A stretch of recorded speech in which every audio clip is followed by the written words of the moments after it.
ब्रह्मानंदं परम सुखदं केवलं ज्ञानमूर्तिं द्वन्द्वातीतं गगनसदृशं तत्त्वमस्यादिलक्ष्यम् एकं नित्यं विमलमचलं सर्वधिकाक्षीभूतं भावातीतं त्रिगुणरहितं सद्गुरुं तं नमामि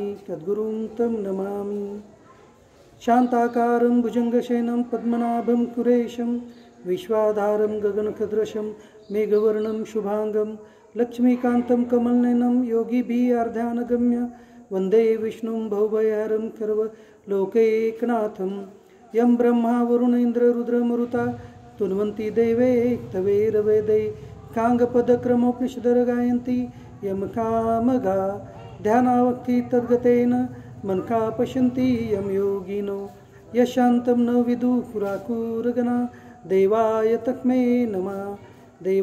तस्मै नमः। ओम। कालपर्यंत आपण 7व्या अध्यायामध्ये शेवटच्या श्लोकापर्यंत पाहिलेले.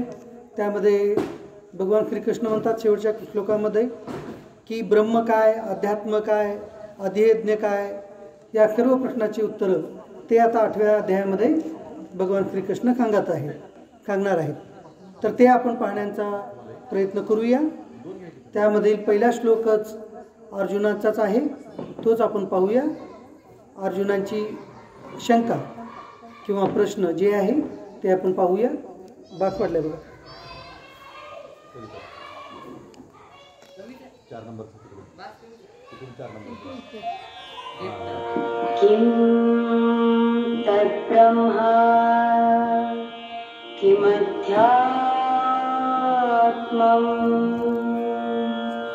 किं कर्म पुरुषोत्तमा अधिभूतं च किं प्रोक्तमधिदैवं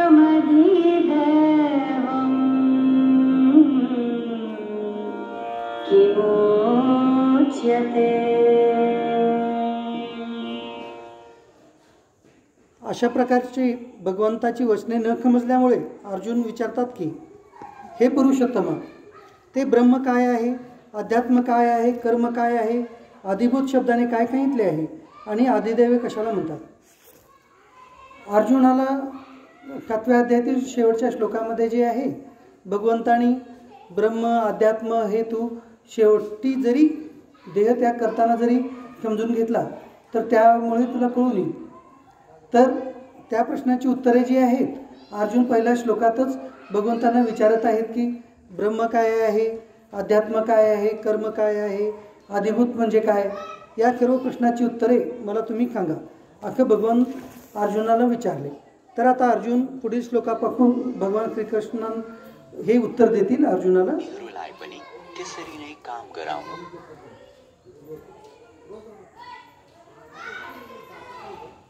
હિરુલાયપની કેસરીને કામ કરાવનું પરદશા સબ પ્રયાણ કાલે अधियज्ञः कथं गोत्र देहेऽस्मिन् मधुसूदना प्रयाणकाले च कथं ज्ञेयोऽसि नियतात्मभिः.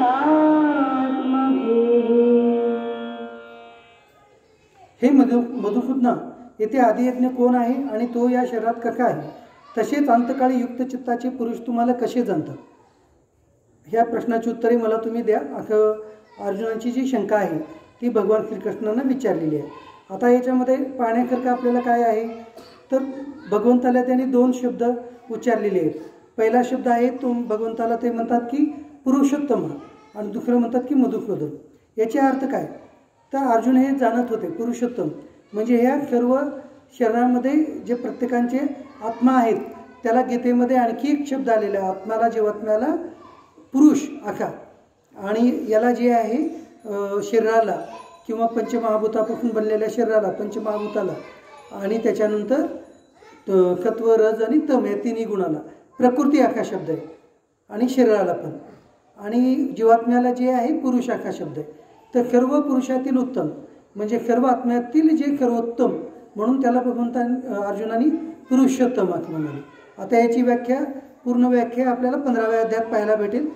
आणि त्याच्यानंतर मधुसूदन एक मधुमेह राक्षस होता, त्याचं वध केल्यामुळे त्यांना मधुसूदनाचं नाव पडलं भगवंताला. आता याच्यानंतर या प्रश्नाची उत्तरे जी आहेत भगवान श्रीकृष्ण या 3ऱ्या श्लोकापासून देतील ते आपण पाहूया.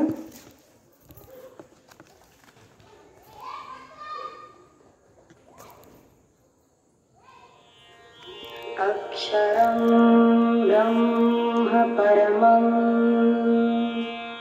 स्वभावोऽध्यात्ममुच्यते भूतभावो भवकरो विसर्गः कर्मसंज्ञितः. श्री भगवान म्हणतात की परमाक्षर ब्रह्म आहे. आपले स्वरूप अर्थात जीवात्मा अध्यात्म नावाने सांगितलं आहे. तसेच भूतांचे भाव उत्पन्न करणारा जो त्याग आहे तो कर्म या नावाने समजला जातो. आता या प्रश्नाची उत्तरं द्यायला चालू करतात भगवान. पहिल्यांदा सांगतात की ब्रह्म म्हणजे काय. ब्रह्म जे आहे परम अक्षर जे आहे ते ब्रह्म आहे. परम अक्षर म्हणजे काय, जे कधीही नष्ट होत नाही ते म्हणजे त्याला अक्षर म्हणतात.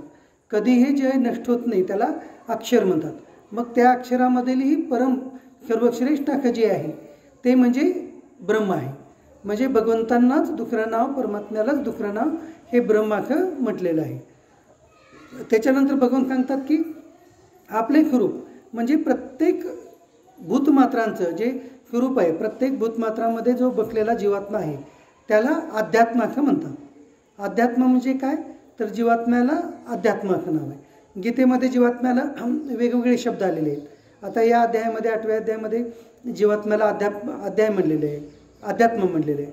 त्याच्या अगोदर क्षत्रज्ञ जीवात्मा म्हणलेले आहे, त्याच्यानंतर पुरुषाक्ष म्हटलेलं आहे. तर अशी वेगवेगळे नावं आहेत. तर त्यामध्येच एक जीवात्म्याचं नाव अध्यात्म इथं त्यांनी सांगितलेलं आहे. त्याच्यानंतर कर्म म्हणजे काय. कर्म म्हणजे काय तर जे जे मनुष्य जन्मामध्ये केले जाणारे या शरीराचं पालनपोषण करण्याकरिता आणि इतर आपल्यासोबत असणाऱ्यांचं पालनपोषण करायला जे जे कर्म करतो आपण, जे जे कर्तव्य कर्म करतो त्यालाच फक्त कर्म म्हणलेलं आहे. आता हे जे कर्माची व्याख्या जी आहे फक्त मनुष्य जन्मामध्ये कर्माची व्याख्या सांगितलेली आहे.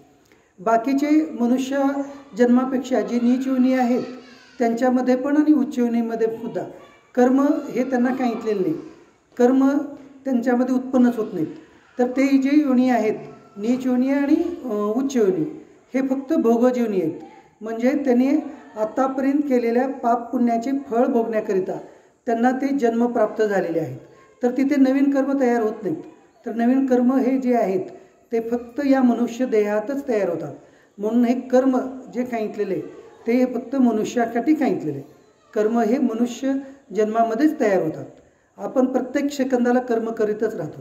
तर म्हणून कर्म हे जे आहे या पूर्ण 6 शब्दामध्ये भगवंतांनी सांगितलेले कर्म. तर कर्म म्हणजे हे काय आहे, जे कर्तव्य कर्म आहे ज्याच्यापासून पाप पुण्याची निर्मिती होते त्याला कर्म असं म्हटलेलं आहे. आता याच्या पुढे जे आहे आदिभूत म्हणजे काय या प्रश्नाचं उत्तर भगवान श्रीकृष्ण पुढच्या श्लोकामध्ये देतील. अधिभूतं क्षरो भावः पुरुश्चादिदेवतम्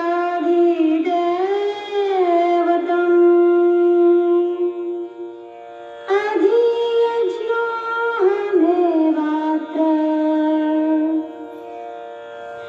देहे देहभृतांबर.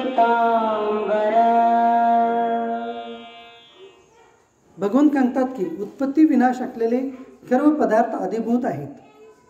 हिरण्यमय पुरुष आदिदैव आहे आणि हे देहधाऱ्यामध्ये श्रेष्ठ अर्जुना या शरीरात मी वासुदेवच अंतर्यामी रूपाने आदियज्ञ आहे. आता या प्रश्नांची उत्तरे आहेत. उत्पत्ती विनाश असलेले सर्व पदार्थ हे आदिभूत आहेत. म्हणजे थोडक्यातमध्ये काय सर्व भूतमात्र, मग ते वनस्पती आहेत, प्राणी आहेत, मनुष्य आहेत, हे सर्वांना भगवंतांनी काय म्हटलेले आदिभूत. आदिभूत म्हणजे जे सर्व भूत आहेत भूत म्हणजे कोणाला म्हटलेले, तर जे पंचमहाभूतापासून उत्पन्न झालेले आहेत त्यांना आदिभूत असं म्हटलेले. तर म्हणून हे आदिभूत म्हणजे काय, उत्पत्ती विनाशील जेवढे काही पदार्थ आहेत त्या सर्वांना आदिभूत असं या श्लोकामध्ये भगवंतांनी सांगितलेलं आहे. त्याच्यानंतर भगवंत सांगतात की हिरण्यमय पुरुष म्हणजे आदिदैव आहे. आता हिरण्यमय पुरुष कुणाला म्हटलेले, हिरण्यमय पुरुष ही ब्रह्मदेवांचे नाव आहे. ब्रह्मदेवांना हिरण्यमय पुरुष अशी संज्ञा आहे. मग इथं या श्लोकामध्ये हिरण्यमय पुरुषांना म्हणजे ब्रह्मदेवांना आदिदेव असं म्हटलेले. म्हणजे जे सर्व देवतांचे अग्रज जे आहेत त्यांना ब्रह्मदेव, त्यांनाच हिरण्यमय पुरुष आणि त्यांनाच या श्लोकामध्ये आदिदैव असं म्हणून सांगितलेलं आहे. म्हणजे सर्व दैवताचे अग्रज जे सर्वश्रेष्ठ आहेत देवतामध्ये त्यांना ब्रह्मदेव, त्यांनाच आदिदैव असं म्हटलेलं आहे. आणि हे देहधाऱ्यामध्ये श्रेष्ठ अर्जुना, या शरीरात मी वासुदेवच अंतर्यामी रूपाने आदियज्ञ आहे. आणि आदियज्ञ कोणाला म्हटलेले, प्रत्यक्ष भगवंतांनाच आदियज्ञ म्हणतात. मग प्रत्यक्ष भगवंतांना या देहामध्ये म्हणजे प्रत्येकांच्या शरीरामध्ये जो भगवंताचा अंश आहे जीवात्मा त्याला परत इथं आदियज्ञ. म्हणजे याच श्लोकामध्ये पहिल्यांदा अध्यात्म म्हणजे जीवात्माच सांगितलेले आणि त्याच्यानंतर प्रत्यक्ष भगवंताला आदियज्ञ म्हणून असं भगवंतांनीच या श्लोकामध्ये सांगितलेले. आता हे जाणल्यानंतर काय होतं, 7व्या अध्यायाच्या शेवटच्या श्लोकामध्ये भगवंतांनी सांगितलेलं होतं की हे जे आहे हे सर्व तुम्ही जर शेवटच्या म्हणजे अंतकाळी, मनुष्य देहाचा अंतकाळ म्हणजे जेव्हा मरण येतं त्यावेळेला जर तुम्ही जाणलात तरी तुम्हाला माझं फळ प्राप्त होतं. तेच अंतकाळी जाणल्यानंतर काय प्राप्त होतं या पुढील श्लोकामध्ये भगवंत सांगत आहेत. अंतकाळे च मामेव स्मरन् मुक्त्वा कलेवरम् यः प्रयाति स मद्भावम् याति नास्त्यत्र संशयः. या श्लोकामध्ये भगवंत म्हणत आहेत की जो मनुष्य अंतकाळीही माझेच स्मरण करीत शरीराचा त्याग करून जातो तो साक्षात माझ्या स्वरूपाला प्राप्त होतो, यात मुळीच शंका नाही. आता मनुष्य देह जे आहे, मनुष्य देहाचा त्याग करताना जरी भगवंताची आठवण काढली तर तो प्रत्यक्ष माझ्याच स्वरूपाला प्राप्त होतो असं भगवंत म्हणत आहेत. म्हणजे काय, जरी आता एक मनुष्य देह जे प्राप्त झालेलं आहे प्रत्येकांना प्रत्येकांना मनुष्य देह प्राप्त झालेलं कारणच हे आहे की आपण स्वतः काय कोणतं स्वरूप आहे, मी कोण आहे या प्रश्नाचं उत्तर घेण्यासाठी आपल्याला हा मनुष्य देह प्राप्त झालेला आहे. मुख्य कर्तव्य हे आहे मनुष्य देहाचं. मग म्हणून याला पूर्ण मनुष्य देह जे आहे, मनुष्य जन्म पूर्णपणे भगवंत दिलेले आहेत. तरीसुद्धा मनुष्याने आपल्या संसारामध्ये प्रपंचाच्या काळामध्ये किंवा कोणत्याही कारणाने जरी भगवंताला विसरून गेला आणि तो शेवटच्या वेळेला जरी भगवंताचं नाव घेतला तर तो भगवंतालाच प्राप्त होतो असं भगवंत एक प्रकारची सुविधा आपल्याला दिलेली आहे. म्हणून पूर्वापार आपले जे पूर्वज जे होते ते सांगत होते की आपल्या घरातील मुलींची नावं जी आहेत ते ईश्वरांच्या नावावर ठेवायचं, हे मुख्य होतं. म्हणून आपल्याला ईश्वराच्या नावावरती मुलींचे नावं ठेवायचे राहतात. देवीच्या नावावरती मुलींचे नावं ठेवायचे, ईश्वराच्या नावावरती भगवंताच्या, महादेवांच्या, विष्णूंच्या, श्रीकृष्णांच्या, श्रीरामांच्या किंवा महात्मा पुरुष जे होऊन गेले त्यांच्या नावावरती आपल्या मुलांची नावं का ठेवायची राहतात की अंतकाळी जेव्हा आपण दुःखामध्ये शरीराचा त्याग करत असताना आपण मुलाचं जरी नाव घेतलं तर ते मुलाचं नाव ईश्वराचं असेल तर ते ईश्वर स्वतःचं नाव समजून स्वतः ते त्या भक्ताला जे आहे भक्त समजून स्वतःमध्ये विलीन करून घेतात. यामध्ये तुम्ही शंका ठेवू नका असं या श्लोकामध्ये भगवंतांनी आपल्याला वचन दिलेलं आहे. आता यापुढे भगवंत सांगत आहेत की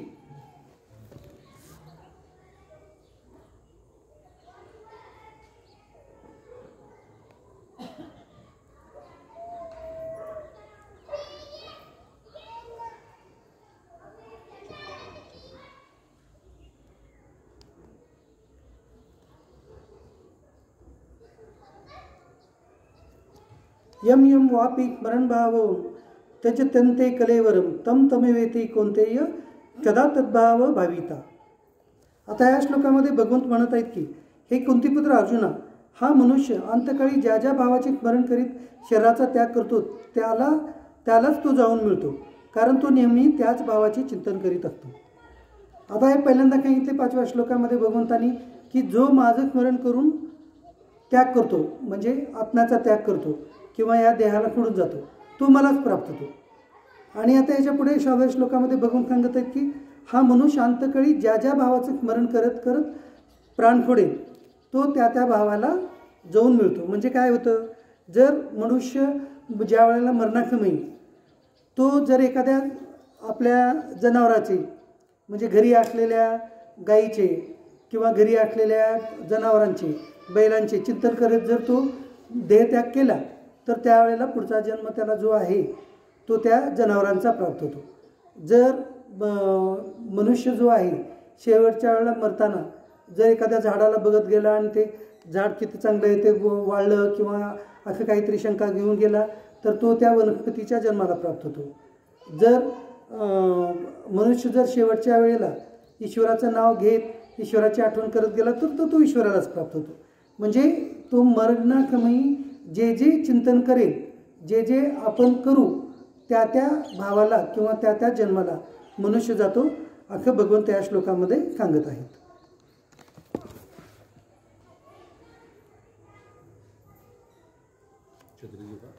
नाही ह्याला ह्याचे घेऊन का म्हणतो यायचं नाही बहुतेक तरी. तस्मात् सर्वेषु कालेषु मा नुस्मरुध्यच मयार्पित मनोबुद्धीर मा विषयित संशयम. आता भगवान श्रीकृष्ण म्हणत आहेत की म्हणून हे अर्जुना, तू सर्व काळी निरंतर माझेच स्मरण कर आणि युद्धही कर. अशा प्रकारे माझ्या ठिकाणी मन बुद्धी अर्पण केल्यामुळे तू निसंशय मलाच मिळशील. म्हणून भगवान श्रीकृष्ण या श्लोकामध्ये सांगत आहेत की तू अशी जी अंतकाळाची सुविधा आहे, ती अंतकाळाची सुविधा जी आहे, आपण जन्मभर जर फक्त प्रपंचामध्ये किंवा वेगवेगळ्या प्रकारचे कार्य करत जर राहिलो तर शेवटच्या क्षणी भगवंताची आठवण येणं हे शक्य नाही आहे. हे फारच कठीण काम आहे. म्हणून भगवंत अर्जुनाला सांगत आहेत की तू निरंतर माझंच स्मरण कर, म्हणजेच माझंच भजन कर, माझ्याच नावाचं चिंतन कर किंवा माझ्याच स्वरूपाला आठव, जेणेकरून तुला अंतकाळी माझीच स्मरण होईल आणि मनबुद्धी जी आहे तू मला अर्पण केल्यामुळं निसंशयता तू शेवटी जी आहे ते मलाच येऊन मिळशील, असं भगवंतांचं सांगणं आहे. यापुढे भगवंत सांगत आहेत की अभ्यास योग युक्तेन चेतका नान्यगामिना परमं पुरुषम दिव्यम याती पार्थानुचिंतयन. हे पार्था, असा नियम आहे की परमेश्वराच्या ध्यानाच्या अभ्यासरूपी योगाने युक्त दुसरीकडे न जाणाऱ्या चित्ताने निरंतर चिंतन करणारा मनुष्य परमप्रकाशरूप दिव्य पुरुषाला म्हणजेच परमेश्वराला जाऊन मिळतो.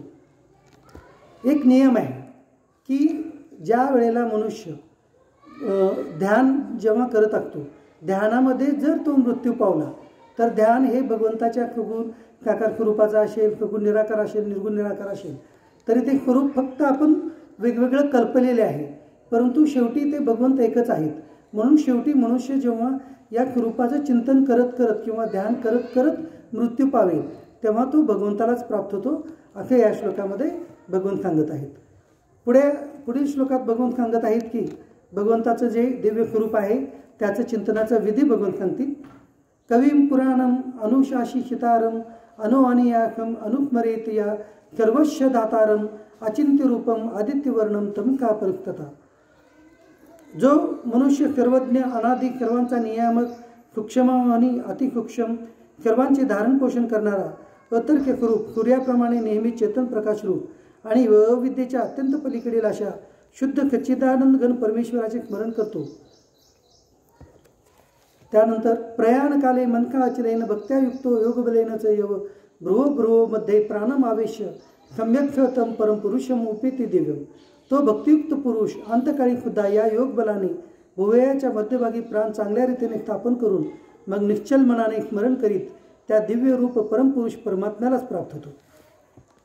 आता जो भगवंताला सर्वांचा नियामक म्हणून जाणतो, सर्वांचा अनादी म्हणून जातो, या सर्व शरीरांचा सर्वज्ञ म्हणून जाणतो, अतर्क्य स्वरूप म्हणून जाणतो, त्याच्यानंतर प्रकाश स्वरूप म्हणून भगवंताला जाणतो.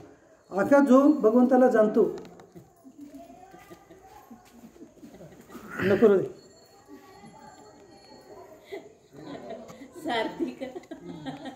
नाही नाही ते ह्याच्यावर पडणार ह्याच्यावर पडणे मग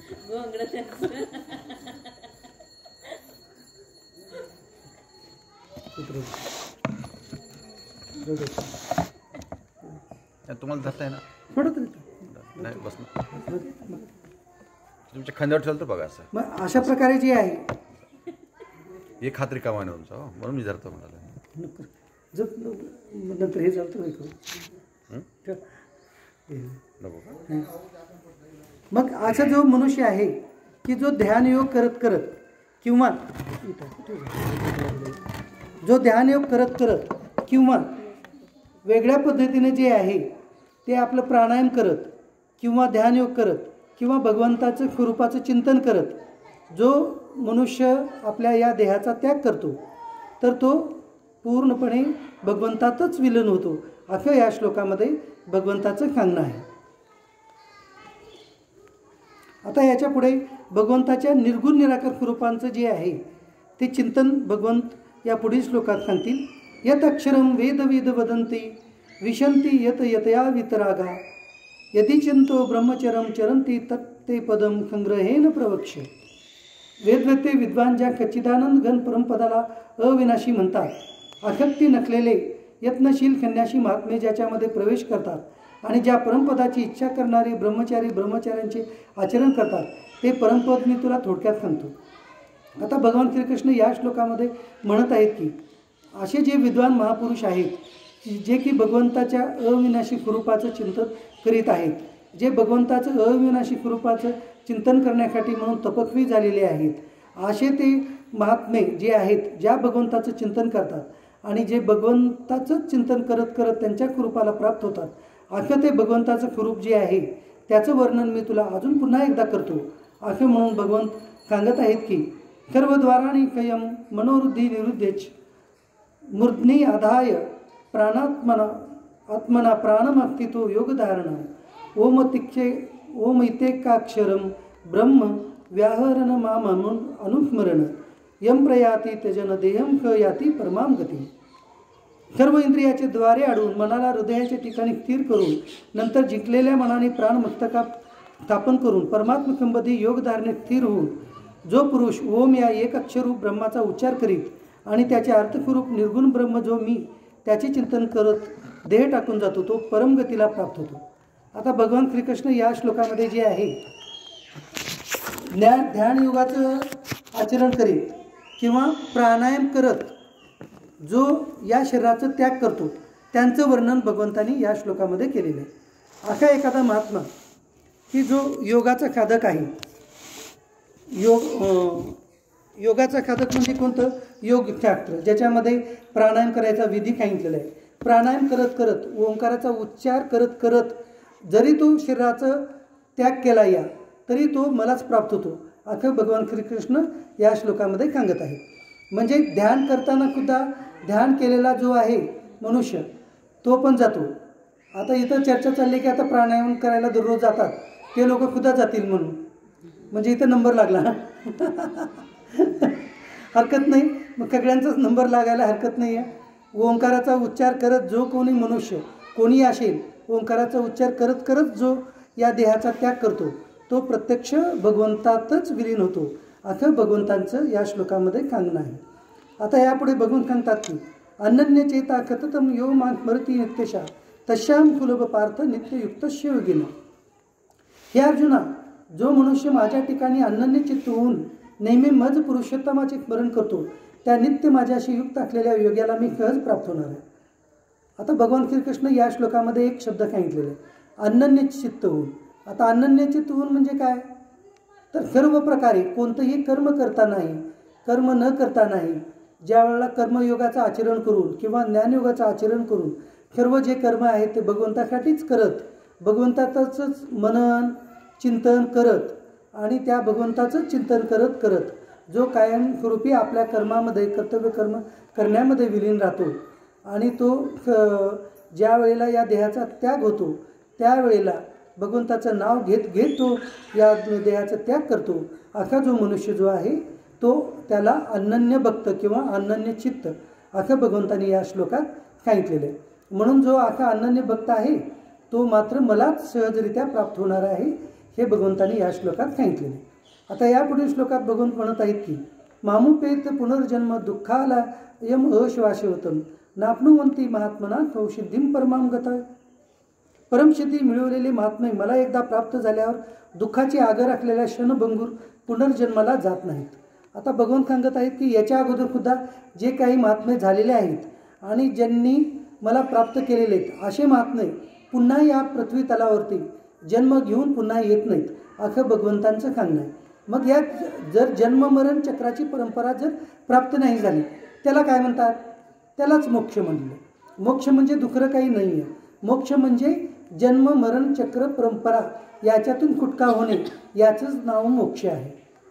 तर म्हणून भगवंत या श्लोकामध्ये सांगत आहेत की जो मनुष्य एकदा का मला प्राप्त झाला, आजपर्यंत अनेक महात्मे मला येऊन प्राप्त झालेले आहेत, तर अशा प्रकारे जो मनुष्य जो भक्त माझं चिंतन करत या देहाचा त्याग करतो तो मात्र पुन्हा या पृथ्वी तलावरती जन्म घेत नाही, असं भगवंत या श्लोकामध्ये सांगत आहेत. आ ब्रह्मभुवन लोका पुनरावृत्तीनो अर्जुन मामुपेत तू कोणतेही पुनर्जन्म न विद्यते. आता या श्लोकामध्ये भगवंत हे पुनर्जन्म होत नाही, कुणाला होत नाही आणि कुणाला होतं हे सांगत आहेत. हे अर्जुना, ब्रह्मलोकापर्यंतचे सर्व लोक पुनरावृत्ती आहेत, परंतु हे कुंतीपुत्रा मला प्राप्त झाल्यावर पुनर्जन्म होत नाही, कारण मी कालातीत आहे आणि हे सर्व ब्रह्मादिकांचे लोक कालाने मर्यादित असल्याने अनित्य आहेत. आता पहा, या श्लोकामध्ये भगवंतांनी जे सांगितलेलं आहे ते वैशिष्ट्यपूर्ण आहे की जितके काही लोक सांगितलेले आहेत त्याच्यामध्ये आपण पाहिलेलं आहे, काय पाहिलेलं आहे की नीच योनी आहे, त्याच्यानंतर नीच योनी म्हणजे कोणते, हे वनस्पतींचे योनी किंवा नंतर प्राण्यांचे आहेत, बाकीच्या वेगवेगळ्या प्रकारच्या कृमीचे, हे ज्याला आहे आधज योनी किंवा नीच योनी असं म्हणतात. आणि त्याच्यानंतर मध्ययोनी म्हणजे हे आपली मनुष्यांचा जन्म जो आहे तो मध्ययोनी. आणि त्यानंतर आता उच्च योनी जी आहे, उच्च योनी म्हणजे देवता लोकाची, त्या देवता लोकातली मध्ये पण उच्च ते अतिउच्च योनी जी आहे ते ब्रह्मलोक प्राप्त होणं हे अतिउच्च योनी आहे. तर ब्रह्मलोकापर्यंतचे जे लोक आहेत म्हणजे उच्च लोकातील सुद्धा ते सर्व पुनरावृत्तीला येणारे म्हणजे ते पुनर्जन्माला येणारे लोक आहेत, असं या श्लोकामध्ये भगवंताने सांगितलेले. परंतु भगवंत म्हणतात की परंतु जो भक्त मला प्राप्त होतो, जो माझ्या लोकाला येतो, ज्याला आपण वैकुंठ लोक म्हणू किंवा कैलास लोक म्हणू, गोलोक म्हणू किंवा निर्गुण निराकार परब्रह्म परमात्मा म्हणू किंवा सगुण निराकार परमात्मा किंवा सगुण साकार परमात्मा, हे सर्व एकाच भगवंताची वेगवेगळी नावं आहेत, जे की वेगवेगळ्या मुनींनी वेगवेगळ्या वेळी वेगवेगळ्या भक्ताला वेगवेगळ्या ऋषींना सांगताना या नावाचा उल्लेख केलेला आहे.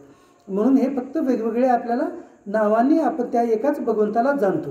मग त्याच भगवंताला प्राप्त करण्यासाठी जे आहे तो हा मार्ग अनन्य भक्ती मार्ग किंवा कर्मयोग किंवा भक्तियोग किंवा ज्ञानयोग हे आहे. आणि म्हणून भगवंत सांगतात की या मार्गाने एकदा मला जो प्राप्त होतो तो मात्र पुन्हा जन्माला प्राप्त होत नाही. परंतु जर ब्रह्मादी लोकापर्यंतची जर तुम्ही इच्छा ठेवून स्वर्गादी लोकांची कामना ठेवून जर तुम्ही त्या लोकांचं भजन केलं तर ते तुम्हाला प्राप्त होईल. परंतु पुन्हा तुम्हाला या मनुष्य लोकात आणि परत येऊन तिथले उच्च कुळातील जे भोग आहेत पुण्याचे भोग ते संपल्यानंतर पुन्हा ते आधयोनीमध्ये जात नाहीत, परंतु मनुष्य लोकामध्येच पुन्हा त्याला जन्म प्राप्त होतो. म्हणून बाकीचे जे लोक आहेत ते पुनर्जन्म प्राप्त करणारे आहेत, म्हणून ह्या श्लोकामध्ये भगवंतांनी सांगितलेले. आणि मात्र जो भगवंतालाच प्राप्त होतो तो मात्र पुनरावृत्तीला प्राप्त होत नाही, हे पण याच श्लोकामध्ये भगवंतांनी सांगितलेले. आता पहा, काल विषय निघाला होता आपल्याला, त्या विषयाबद्दल आता ह्या पुढच्या श्लोकामध्ये वर्णन आलेलं आहे. सहस्त्र युग पर्यंत महेद ब्रह्मणो विदू रात्री युग सहस्त्रांताम ते अहोरात्र विद जना. ब्रह्मदेवाचा एक दिवस 1000 चतुर्युगाचा असून रात्र ही 1000 चतुर्युगाची असते.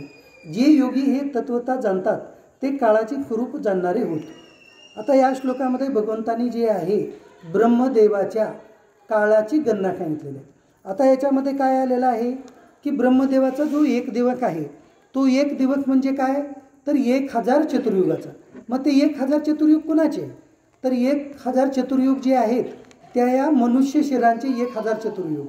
आता त्याच्यामध्ये थोडक्यात काय आहे तर एका चतुर्युगामध्ये 4 युग राहतात. त्या 4 युगाचे नावे सत्ययुग, त्रेतायुग, द्वापारयुग आणि कलियुग.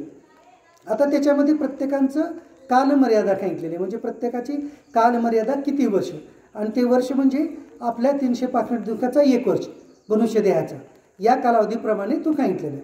तर आपल्या मनुष्य कालावधीच्या वर्षाप्रमाणे 4,32,000 वर्ष जेव्हा पूर्ण होतात तेव्हा एक कलियुग संपतो, आणि त्याचप्रमाणे जेव्हा 8,64,000 वर्ष पूर्ण होतात तेव्हा द्वापारयुग संपून गेला, आणि कलियुगाचे आता 5,240 वर्षाच्या जवळपास वर्ष झालेले आहेत. जायचं का? तर या श्लोकामध्ये भगवंतांनी जे आहे ब्रह्मदेवाचे कालमर्यादा म्हणजे ब्रह्मदेवाची आयुष्य मर्यादा जी आहे ते सांगितलेले आहे. ते सांगताना भगवंतांनी काय सांगितलेलं आहे की ब्रह्मदेवांचा एक दिवस जो आहे तो 1000 चतुर्युगाचा. 1000 चतुर्युग म्हणजे काय, त्याचं वर्णन आपण आता थोडक्यात पाहिलं की आपले 365 वर्षांचा दिवसांचा 1 वर्ष राहतो. तर असे जे आहेत ते एका मनुष्याची खराखरी आयुष्य गणना जी आहे त्याप्रमाणे जर पाहिलं तर 4,32,000 वर्ष जेव्हा मनुष्यांचे होतात तेव्हा एक कलियुग होतो, आणि 8,64,000 वर्ष झालं की तेव्हा एक द्वापार युग होतो, आणि या द्वापार युगांच्या दुप्पट, द्वापार युगाच्या दुप्पट म्हणजे तो कालावधी जवळपास 17 लाखांच्या दरम्यान, आणि त्याच्या दुप्पट सत्ययुगाची म्हणजे ते किती, जवळपास 35 लाख वर्ष इतका वर्षांचं हे सत्ययुग आहे. सत्ययुग म्हणजे कोणता युग की ज्या युगामध्ये राजा हरिश्चंद्र झाले ते युग म्हणजे सत्ययुग आपल्या या चतुर्युगातील सध्या.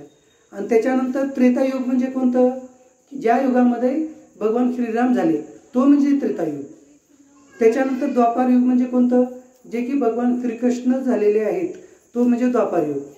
आणि कलियुग म्हणजे आता सध्या चालू असलेला, जो की आता आपल्या कॅलेंडरप्रमाणे जर पाहिलं तर इसवी सनाचं कॅलेंडर जे आहे येशू ख्रिस्तांचा जन्म केव्हा झाला होता म्हणजे आजपासून 2024 वर्षापूर्वी झाला होता.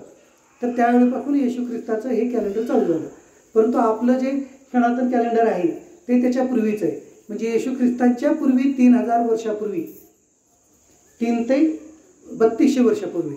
तर त्यावेळेला जे आहे म्हणजे एकूण 5200 वर्षापूर्वी द्वापार युग संपला. म्हणजे आजपासून जवळपास 5150 वर्षापूर्वी किंवा 100 वर्षापूर्वी जवळजवळ हे भगवद्गीता सांगितली गेलेली आहे. तर त्यावेळेला भगवंतांनी सांगितलेलं आहे हे ब्रह्मदेवाचं कालावधी जे आहे ते सांगितले. तर अशा प्रकारचं हे जे तत्व आहे हे सुद्धा जे जाणणारे आहेत ते सुद्धा माझ्या कृपालाच जाणणारे आहेत असं भगवंत या श्लोकामध्ये सांगत आहेत. आता या पुढील श्लोकात हे चालू करायचं. आता या पुढील श्लोकात भगवंत सांगत आहेत की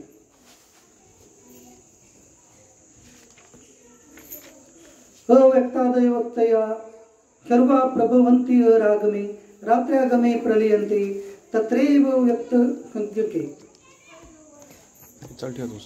सर्व चराचर भूत समुदाय ब्रह्मदेवाच्या दिवसाच्या आरंभी अव्यक्तापासून म्हणजे ब्रह्मदेवाच्या सूक्ष्म शरीरापासून उत्पन्न होतात, आणि ब्रह्मदेवाच्या रात्रीची आरंभी त्या अव्यक्त नावाच्या ब्रह्मदेवाच्या सूक्ष्म शरीरात विलीन होतात. बरं ठीक आहे. आता आपल्याला प्रत्येकाला एक शंका येऊ शकते. ठीक आहे, मग हे 4 युग संपल्यानंतर काय होतं, 4 युग संपल्यानंतर एक प्रलय होतो, म्हणजे तो प्रलय पूर्ण पृथ्वीवरती जे आहे ते फक्त जलप्रलय असतो, त्याच्यामध्ये पूर्ण सृष्टी जी आहे ती विलीन होते आणि पुन्हा नंतर उत्पन्न होते. मग त्यावेळेला प्रलयामध्ये हे सर्व जे भूतमात्र आहेत मग हे कुठे जातात, सर्वांची शरीरे तर या पृथ्वीतलावरतीच जातात, परंतु प्रत्येकांचा जो जीवात्मा आहे तो कुठे जातो, तर त्या प्रश्नाचं उत्तर भगवंतांनी इथं सांगितलेलं आहे. तर हे सर्वांचे जीवात्मे किंवा जे सूक्ष्म देह आहेत जे की आवागमन करतात. आवागमन करतात म्हणजे काय की ह्या जन्म मरण चक्र परंपरेमध्ये जे आपण अडकलेले आहोत 84 लक्ष योनी, तर हे मग प्रलय कालामध्ये हे कुठं राहतात, तर हे भगवंताच्या सूक्ष्म शरीरामध्ये आपण सर्वजण त्यावेळेला विलीन होतो, हे भगवंत या श्लोकामध्ये सांगत आहेत. आणि पुन्हा नंतर जेव्हा नवीन युगाचा प्रारंभ होतो त्यावेळेला हे प्रत्येक जे त्यांच्या भगवंतांच्या म्हणजे ब्रह्मदेवांच्या सूक्ष्म शरीरामध्ये जे विलीन झालेले सर्व जीवात्मे जे आहेत ते पुन्हा जन्म घेतात, परंतु जे भगवंतामध्ये विलीन होतात ते मात्र पुन्हा जन्म घेत नाही असं भगवंतांचं या श्लोकामध्ये सांगणं आहे. आता या पुढील श्लोकामध्ये भगवंत सांगत आहेत की भूतग्रामं क यवायं भूत्वा भूत्वा प्रलीयते रात्र्यागमे अवशा पार्थ प्रभवंती अरागमे. हे पार्था, तोच हा भूत समुदाय पुन्हा पुन्हा उत्पन्न होऊन प्रकृतीच्या अधीन असल्यामुळे रात्रीच्या आरंभी विलीन होतो व दिवसाच्या आरंभी पुन्हा उत्पन्न होतो. हा जो भूत समुदाय आहे जो की पुन्हा पुन्हा जन्म घेतो आणि पुन्हा पुन्हा मरतो. आणि पुन्हा जन्म घेताना तो कुठून उत्पन्न होतो तर ब्रह्मदेवांच्या त्या सूक्ष्म शरीरापासून. त्याचं सूक्ष्म शरीराचं नाव सांगितले त्याला अव्यक्त म्हणतात. जसं आपलं सूक्ष्मदेह आहे तसं त्यांच्या सूक्ष्मदेहाला हे अव्यक्त नाव आहे ब्रह्मदेवांच्या. तर त्या अव्यक्तामध्ये आपले सर्व सूक्ष्मदेह विलीन होतात आणि नंतर प्रलय संपल्यानंतर मग जो प्रलय आहे तो म्हणजे काय आहे तर ते ब्रह्मदेवांचं रात्र आहे प्रलय म्हणजे. आणि त्याच्यानंतर ब्रह्मदेवांचा दिवस म्हणजे हे सर्व ब्रह्मदेवांचा दिवस म्हणजे हे सृष्टीचा किंवा ह्या आपल्या मनुष्यदेहांचा दिवस आणि रात्र जे आपलं आहे ते म्हणजे ब्रह्मदेवांचा दिवस आहे. आणि त्यांच्या रात्रीमध्ये म्हणजे प्रलय की या पृथ्वी तलावरती कोणतीही सृष्टी राहत नाही आहे. हे या श्लोकामध्ये भगवंतांनी सांगितलेलं आहे. यापुढे भगवंत म्हणत आहेत की परतस्मात् तू भाव अन्य अव्यक्त अव्यक्तात सनातन यक सर्वेषु भूतेषु नश्यत्सु न विनश्यती. त्या अव्यक्ताहून फार पलीकडचा दुसरा अर्थात विलक्षण जो सनातन अव्यक्त भाव आहे तो परम दिव्य पुरुष सर्व भूते नाहीशी झाली तरी नाहीका होत नाही. आता या श्लोकामध्ये भगवंतांनी परत त्यांच्या भगवंत स्वरूपाचं वर्णन केलेलं आहे. या अव्यक्ताहून म्हणजे ब्रह्मदेवाहून किंवा ब्रह्मदेवांच्या त्या सूक्ष्म शरीराहून किंवा आपण थोडक्यात त्या ब्रह्मदेवाच्या पलीकडे असे जे स्वरूप आहे त्यालाच भगवत स्वरूप म्हणतात किंवा त्यालाच परम दिव्य स्वरूप असं म्हणतात. आणि हे जे आहे ते हे सर्व भूतमात्रे नष्ट झाली तरी ते कधीही नष्ट होत नाही असं भगवंतांचं या श्लोकामध्ये म्हणणं आहे. यापुढे त्या परम दिव्य स्वरूप जे आहे त्याला काय म्हणतात तेच पुढे सांगत आहेत. अव्यक्तो अक्षर इथे उक्त तमाहू परमाम गती यम प्राप्य न निवर्तते तद्धाम परमम. त्यालाच अव्यक्त अक्षर असे म्हणतात, त्यालाच श्रेष्ठ गती म्हणतात. ज्या सनातन अव्यक्त भावाला प्राप्त झाल्यावर मनुष्य परत येत नाही ते माझे सर्वश्रेष्ठ स्थान होत. आता भगवान सांगत आहेत की जे अव्यक्त आहे अक्षर आहे जे कधीही नष्ट होत नाही आणि ज्याला श्रेष्ठ गती अशी म्हणतात असं ते सनातन भाव जे आहे ते म्हणजेच मीच आहे, ते परमधाम म्हणजेच मी आहे असं भगवंतांनी प्रत्यक्षपणे भगवंतांनी अर्जुनाला सांगितलेले. म्हणून हे श्लोक जेव्हा आपल्याला कळेल हे का बरं सांगितलेले भगवंतांनी, हे भगवंतांनी सांगायचं कारण काय आहे तर सर्व मनुष्य मात्रांनी अर्जुनाच्या योगे पुन्हा अर्जुनाला जे सांगितलेलं तत्वज्ञान होतं हे पुढे गीते रूपानं येणार आहे आणि ते सर्वांना ऐकणार आहेत. म्हणूनच भगवंतांनी हे सांगितलेलं आहे की ते परमधाम म्हणजे जे आहे ते मीच आहे. आवाज येत नाही का खाली? आता यापुढे भगवान सांगत आहेत की पुरुषम ख परम पार्थ भक्त्या लभ्य तू अनन्या यशांतानी भूतानी येन सर्वमिदं ततम. हे पार्था, ज्या परमात्म्याच्या ठिकाणी सर्व भूते आहेत आणि ज्या सच्चिदानंद परमात्म्याने हे सर्व जग व्यापले आहे तो सनातन अव्यक्त परमपुरुष अन्यान्य भक्तीनेच प्राप्त होणार आहे. आता भगवान सांगत आहेत की हे जे सर्व प्रकारची पंचमहाभूतापासून बनलेली ही सर्वांची शरीरे जी आहेत ही सर्व शरीरे जी आहे त्या पंचमहाभूतामध्ये नष्ट होतात आणि पंचमहाभूते हे शेवटी गुणामध्ये 3 गुणामध्ये नष्ट होतात. आणि 3 गुण जे आहेत ते कुठे नष्ट होतात तर 3 गुण त्रिगुण हे जे आहेत ते भगवंतामध्ये विलीन होतात. म्हणून सर्व मनुष्य सर्व पंचमहाभूते त्रिगुण हे शेवटी जे आहे भगवंतामध्येच विलीन होतात असं भगवंतांनी या श्लोकामध्ये सांगितलेलं आहे. आता या पुढील श्लोकामध्ये भगवंत सांगत आहेत की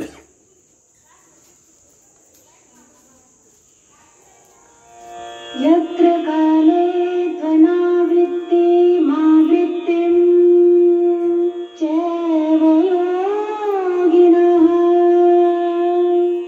प्रियता यान्ति तं कालं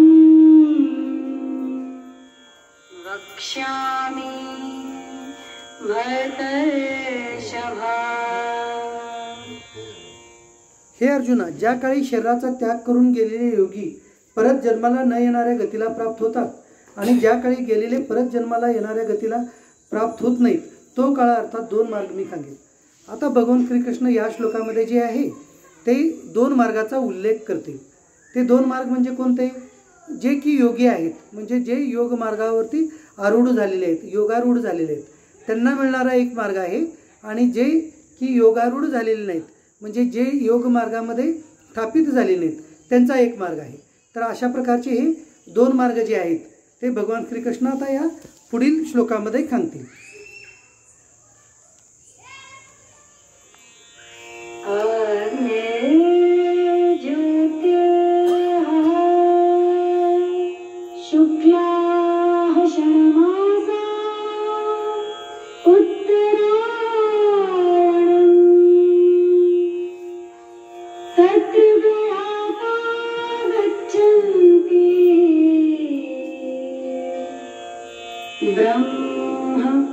ब्रह्मविदो जनाः. ज्या मार्गात ज्योतिर्मय अग्नीची अभिमानी देवता आहे, दिवकाची अभिमानी देवता आहे, शुक्ल पक्षाची अभिमानी देवता आहे आणि उत्तरायणाच्या 6 महिन्यांची अभिमानी देवता आहे, त्या मार्गात मेल्यावर गेलेले ब्रह्मज्ञानी योगी वरील देवताकडून क्रमाने नेले जाऊन ब्रह्माला प्राप्त होतात. आता याच्यामध्ये 2 मार्ग सांगितलेले. हे थोडंसं वेदांतशास्त्रांचा विषय आहे, त्यामुळं थोडंसं लवकर लक्षात येत नाही आहे. तर 2 मार्ग आहेत. 2 मार्ग म्हणजे कोणता? एक शुक्ल मार्ग आणि एक कृष्ण मार्ग, ज्याला की उत्तरायण मार्ग आणि दक्षिणायनचा मार्ग सांगितले. जेव्हा आपलं सूर्य जे आहे उत्तरेकडे जेव्हा कलतो तेव्हा त्याला उत्तरायण म्हणतात, आणि जेव्हा सूर्य दक्षिण बाजूला कलतो तेव्हा त्याला दक्षिणायन म्हणतात. आता हेच शुक्ल पक्ष आणि कृष्ण पक्ष म्हटलेले. म्हणजे शुक्ल पक्षाचं जे आहे त्याची अभिमानी देवता ही अग्नी आहे, आणि जे कृष्ण पक्ष आहे त्याचे जे अभिमानी देवता आहे त्याला त्याची अभिमानी देवता हे चंद्रतेज आहे. त्याला धूर हे अभिमानी देवता आहे त्याचे कृष्ण पक्षाचे. तर अशा प्रकारचे ते मार्ग आहेत, आणि त्या देवता त्या मनुष्याला म्हणजे त्याच्या जीवात्म्याला जे आहे त्या क्रमाक्रमाने घेऊन जातात. म्हणजे एक क्रम आहे ते सांगितलेला की कोणत्या योगींना कोणतं क्रम वगैरे अशा प्रकारचा तो क्रम आहे. तर ते म्हणजे थोडंसं क्लिष्ट आहे कळायला, की एवढंच फक्त आपल्याला जाणायचं आहे की जे योगी म्हणून आहेत, जे योगी म्हणून जन्म घेतलेले आहेत ते मात्र अशा कोणत्या मार्गामध्ये न अडकता प्रत्यक्षपणे डायरेक्ट भगवंताकडे विलीन होतात. परंतु ज्यांनी ककाम भावना ठेवून गेलेले आहेत ते अशा मार्गाप्रमाणे जातात. अजून पुढे कोणता मार्ग आहे त्याच्याविषयीच भगवंत पुढे सांगत आहेत. ज्या मार्गात धुराची अभिमानी देवता आहे, रात्रीची अभिमानी देवता आहे, कृष्ण पक्षांची अभिमानी देवता आहे आणि दक्षिणायनच्या 6 महिन्याची अभिमानी देवता आहे, त्या मार्गात मेल्यावर गेलेला खकाम कर्म करणारे योगी वरील देवताकडून नेला जातो. पुढे तो चंद्रतेजाला प्राप्त होऊन स्वर्गात आपल्या शुभ कर्माची फळे भोगून परत येतो. म्हणजे आता याच्यामध्ये काय आहे की जो काहीतरी खकाम कर्माची फळेच्छा ठेवून जो मरण पावतो, म्हणजे योग मार्गामध्ये तरी आरूढ आहे, परंतु योग मार्गामध्ये आरूढ असून सुद्धा त्याला बाकीच्या काही प्रपंचाच्या इच्छा आहेत किंवा स्वर्गादी लोकांची कामना आहे.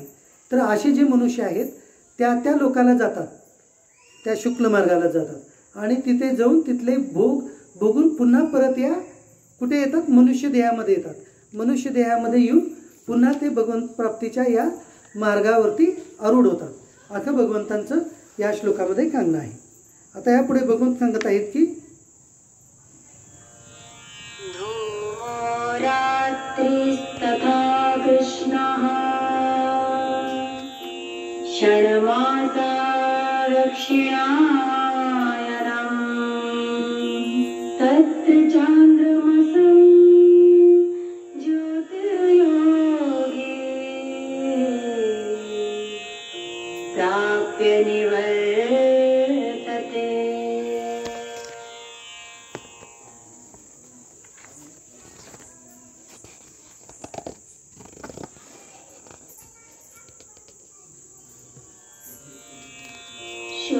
शुक्लकृष्णे गतीयते जगतः शाश्वते मते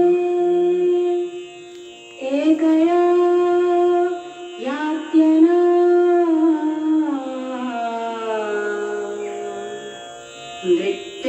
नान्यया वर्तते पुनः. कारण की या जगामध्ये दोन प्रकारचे शुक्ल आणि कृष्ण अर्थात देवयान आणि पितृयान मार्ग सनातन मानले गेले आहेत. यातील ज्या मार्गाने गेले असता परत यावे लागत नाही अशा मार्गाने गेलेला त्या परमगतीला प्राप्त होतो आणि दुसऱ्या मार्गाने गेलेला पुन्हा परत येतो म्हणजे जन्म मृत्यूला प्राप्त होतो. आता हे असे शुक्ल मार्ग आणि कृष्ण मार्ग त्यालाच म्हणलेले देवयान मार्ग आणि पितृयान मार्ग. म्हणजे काय याच्यामध्ये जे की शुक्ल मार्ग आहे, शुक्ल मार्ग म्हणजे याच्यातून गेलेला तो योगी परत येत नाही त्या मार्गाने गेला, परंतु तो जातो कसा तर त्याच्यामध्ये काही वेगवेगळ्या प्रकारचे कामना राहतात. तर त्या कामनाचे भोग घेण्यासाठी तो स्वर्गादी लोकांमध्ये तिथे जातो, तिथले भोग भोगून नंतर मग तो पुढे जातो. अखेर ह्या शुक्ल मार्गाचं वर्णन आहे. आणि कृष्ण मार्ग म्हणजे काय तर तो जो आहे मनुष्य जे की योग मार्गावरती आरूढ झालेला नाही, फक्त थोडं माहिती कळालेलं आहे, परंतु तो जातो कुठल्या त्या धूम मार्गाने जातो. म्हणून तो जाऊन परत पुन्हा या मनुष्य जन्मालाच येतो. म्हणजे त्याला दुसरा जन्म प्राप्त होत नाही का तर फक्त अर्धवट ह्याच्यामध्ये गेल्यामुळं तो परत त्या धूम मार्गाने जाऊन तिथे जातो, तिथे राहून परत पुन्हा या मनुष्य मार्गाला परत येतो.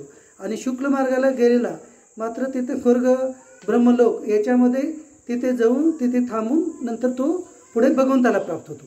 अशा प्रकारचे हे दोन मार्ग आहेत, शुक्ल आणि कृष्ण मार्ग. परंतु जो कोणी भगवंताचा भक्त आहे तो मात्र मग त्याचं काय होतं याच्याविषयी शंका असेल अर्जुनांची, म्हणून ते उत्तर आता या पुढील श्लोकामध्ये बघून देत आहेत.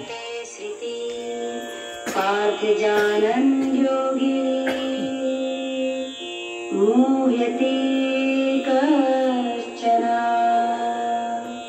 तस्मात् सर्वेषु कालेषु योगयुक्तो भवार्जुन. आता भगवान श्रीकृष्ण म्हणत आहेत की हे पार्था अशा रीतीने या दोन मार्गांना तत्वता चालल्यावर कोणीही योगी मोह पावत नाही. म्हणून हे अर्जुना तू सर्व काळी समबुद्धीरूप योगाने युक्त हो, अर्थात नेहमी माझ्या प्राप्तीसाठी साधन करणार आहोत. आता हे जे दोन मार्ग सांगितलेले आहेत ते कोणासाठी आहेत की जे आपल्या मार्गावरती पूर्णपणे आरूढ झालेले नाहीत. योगारूढ कोणत्या कारणानं काहीतरी राहिलेलं आहे, शिल्लक राहिलेलं आहे, किंवा त्यांच्यामध्ये योगारूढ असून सुद्धा विविध प्रकारच्या कामना ज्यांच्या मनामध्ये लपलेल्या आहेत त्यांच्यासाठी हे शुक्ल मार्ग आणि कृष्ण मार्ग असं सांगितलेलं आहे. परंतु जो या पृथ्वी तलावर राहूनच योगी झालेला आहे, योगी झालेला आहे म्हणजे काय तर योगाचे आपण मार्ग पाहिले, पूर्ण जवळपास 9 ते 10 मार्ग आपण पाहिलेले आहेत.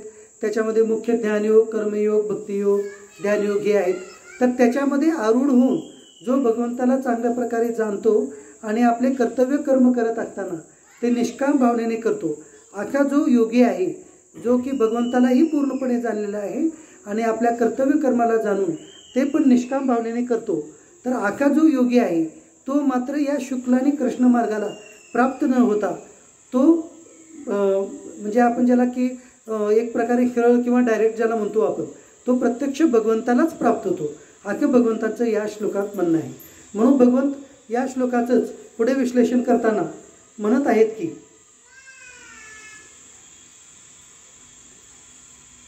करावे मग मात्र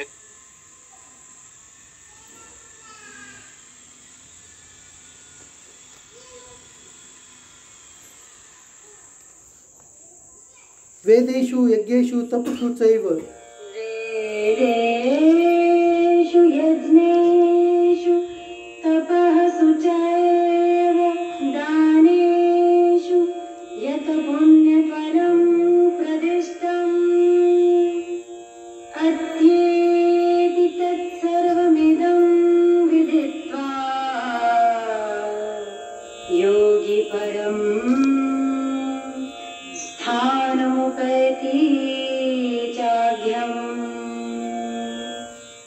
या श्लोकामध्ये भगवान श्रीकृष्ण सांगत आहेत की योगी महात्मा जो आहे या सर्व रहस्याला तत्वता जाणून वेदाचे पठण, यज्ञ, तप, दान इत्यादी करण्याचे जे पुण्यफल सांगितले आहे त्या सर्वाला निसंशय ओलांडून जातो आणि सनातन परमपदालाच पोहोचतो. आता या श्लोकामध्ये भगवान काय म्हणतात पहा, जो योगी जो आहे तो या रहस्याला म्हणजे रहस्य म्हणजे कोणतं तत्वरहस्य जे आहे हे तत्वज्ञान जे आहे भगवंताचं जे ज्ञान आहे हे जे कर्म मार्ग आहेत, योग मार्ग आहेत, याला पूर्णपणे तत्वता जो जाणलेला आहे, आका जो मनुष्य आहे, जो महात्मा आहे, तो मात्र काय करतो, तो हे सर्व जे काही वेदाचं पठण आहे, म्हणजे वेद पठण केल्यानं जे आहे, म्हणजे वेदांचं पठण जे की पाठ करून वेदांचं पठण केलं जातं, मंत्रोच्चारण करतात. आता महाराज वगैरे हे जे करतात त्यांची वेगवेगळी फलश्रुती आहे, म्हणजे हे करणाऱ्यांना सुद्धा काही फळ प्राप्त होतात. त्याच्यानंतर ज्यांच्यासाठी केलं जातं त्यांनाही फळ प्राप्त होतं. तर अख्खं त्या वेदांचं फळ, त्याच्यानंतर हे तत्वरहस्य जाणून त्याचं फळ, त्याच्यानंतर यज्ञ केल्यानंतर मिळणारं जे फळ आहे ते फळ, त्याच्यानंतर तप केल्यानंतर जे तप म्हणजे काय, जे की आपण एका कोणी पूर्वीचे ऋषीमुनी वगैरे एका पायावरती थांबून किंवा आता आपण जे आहे सध्या उपवासाचे तप करतो, उपवास वगैरे करणं म्हणजे हे एक प्रकारचं तपच आहे. त्याच्यानंतर दान, दान जे आहे मागे आपला एकदा विषय झाला होता, दान हे आर्थिक रूपात न करता वेगवेगळ्या ज्यांना ज्या वस्तूंचं गरज आहे ते वस्तू त्यांना देणं, त्या व्यक्तीला देणं. एखादा श्रीमंत व्यक्ती आहे, तो कुठेतरी एखाद्या याच्यामध्ये ॲक्सिडेंट झालं त्याचं, तर तो एका जागी अडकला, निर्जन स्थितीमध्ये अडकला, तर त्याला तो पडलेला आहे रोडवरती, तर त्यावेळेला एका व्यक्तीचं मदत करणं, त्याला दवाखान्यामध्ये पोहोचवणं, त्याला खाऊ पिऊ घालणं, काहीतरी पाणी पाजवणं, खाऊ घालणं, हे जे आहे त्याला ते दान त्यावेळेला ते गरजेचं आहे. भला तो करोडपती जरी असेल तरी त्याला त्यावेळेला अन्नाची गरज आहे, म्हणून तो भिकाऱ्यासारखं दुसऱ्याकडून अन्न ग्रहण करतो, पाणी ग्रहण करतो किंवा हॉस्पिटलला जातो. अशा प्रकारचं जे वेगवेगळ्या प्रकारचं दान आहे, वेगवेगळ्या प्रकारचं यज्ञ आहे, तप आहे, याचे जे काही सर्व पुण्यफल आहेत, त्या सर्व पुण्यफल म्हणजे या पृथ्वी तलावरती जितके काही कर्म सांगितलेले आहेत, यज्ञ सांगितलेले आहेत, वेदांचं पठण सांगितलेलं आहे, बाकींचं जितके काही पुण्यकर्म आहेत, त्या सर्व पुण्यकर्मांचं त्याच्यापेक्षा पुढचं फल अखं जे आहे ते हे भगवंताला तत्वता जाणणं जे आहे, त्या ह्या सर्व फलापेक्षा हे फल मोठं आहे असं भगवंत कथा सांगत लागलेत. आणि त्याचं फळ म्हणजे काय, तर जो महात्मा या तत्वरहस्याला जाणतो तो पूर्णपणे सनातन परमपदालाच प्राप्त होतो, म्हणजे भगवंतालाच प्राप्त होतो असं भगवंतानी या श्लोकामध्ये सांगितलेलं आहे. आणि अशा प्रकारे इथं हा 8वा अध्याय जो आहे तो संपलेला आहे. या संपताना भगवंत म्हणतात की ओम तत्सदिती श्रीमद्भगवद्गीता उपनिषत्सु ब्रह्मविद्यायां योगशास्त्रे श्रीकृष्णार्जुन संवादे अक्षर ब्रह्मयोगो नाम 8मो अध्याय. अशा प्रकारचा हा 8वा अध्याय जो आहे तो अर्जुनांच्या आणि श्रीकृष्णांच्या संवादामधून हा निर्माण झालेला आहे. तर अख्खं जे हा अध्याय आहे त्याच्यामध्ये वर्णन कुणाचं आलेलं आहे, ओंकार स्वरूपी भगवंताचं वर्णन आलेलं आहे. आणि हे वर्णन करताना ते वर्णन कसं आहे, तर हे आपल्याला अनेक योगशास्त्र, अनेक योगमार्ग याच्यामधून सांगितलेलं आहे. त्या योगमार्गानं कशाची सिद्धी झालेली आहे, तर त्या ब्रह्मविद्येची सिद्धी झालेली आहे. ब्रह्मविद्या म्हणजे काय, ब्रह्म म्हणजे काय, आत्मा म्हणजे काय, अनात्मा म्हणजे काय, याला जे जाणायचं नाव आहे त्याला ब्रह्मविद्या असं म्हटलेलं आहे. आणि या पूर्ण भगवद्गीतेच्या 18 अध्यायामध्ये आणि 700 श्लोकामध्ये हे ब्रह्मविद्याचाच विषय आलेला आहे. म्हणून हे असं ब्रह्मविद्याचं वर्णन करणारं असं हे एक योगशास्त्रच आहे, जे की अर्जुन आणि श्रीकृष्णांच्या संवादामधून उत्पन्न झालेलं आहे. अशा या अध्यायाचं नाव आहे अक्षर ब्रह्मयोग. अक्षर ब्रह्मयोग म्हणजे काय, अक्षर म्हणजे प्रत्यक्ष परब्रह्म परमात्म्याचं नाव वच अक्षर, आणि ब्रह्म म्हणजे काय तर प्रत्यक्ष भगवंताचंच हे नाव. तर त्यांची प्राप्ती करणारा असं हे अध्याय जे आहे तो इथे समाप्त झाला. असा तो अध्याय भगवान श्रीकृष्णांच्या चरणी, सद्गुरूंच्या चरणी आणि भगवान शिव महादेवांच्या चरणी अर्पण करून इथेच थांबतो. ओम